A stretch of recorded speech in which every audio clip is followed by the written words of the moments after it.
Israeli প্রধানমন্ত্রীর কার্যালয় এবং ইসরায়েলি বিমান বাহিনীর কমান্ডারের অবস্থানে ইরানের খাইবার ক্ষেপণাস্ত্র আঘাত হেনেছে বলে দাবি করা হয়েছে। এতে ব্যাপক ক্ষয়ক্ষতির কথাও বলা হয়েছে। ইরানের আধা সরকারি সংবাদ সংস্থা তাসনিম জানিয়েছে, লক্ষ্যভিত্তিক ও আকস্মিক হামলার কথা ঘোষণা দিয়েছে ইসলামী বিপ্লবী গার্ড বাহিনী IRGC। প্রতিবেদনে বলা হয়েছে, এই হামলার পর নেতানিয়াহুর পরিণতি এখন অনিশ্চয়তার মেঘে আচ্ছন্ন।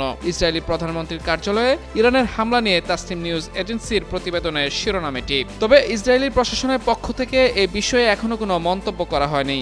গেল শনিবার ইসরায়েল ও যুক্তরাষ্ট্র ইরানের উপর সামরিক আগ্রাসন চালানোর পর এর প্রতিক্রিয়ায় ইরান অধিকৃত ভূখণ্ডে ক্ষেপণাস্ত্র হামলা চালাতে শুরু করে।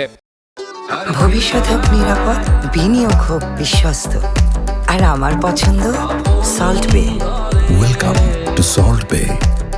তাসনিম নিউজ জানিয়েছে, ইরান এ পর্যন্ত ইসরায়েল এবং যুক্তরাষ্ট্রের আঞ্চলিক ঘাঁটিগুলোর বিরুদ্ধে ড্রোন ও ক্ষেপণাস্ত্র হামলার 10টি ধাপ সম্পন্ন করেছে।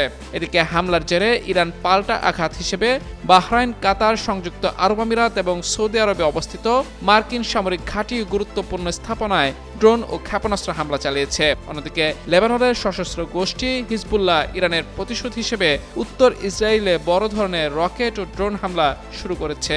যুদ্ধের প্রভাবে আন্তর্জাতিক বাজারে তেলের দাম দ্রুত বাড়তে শুরু করেছে।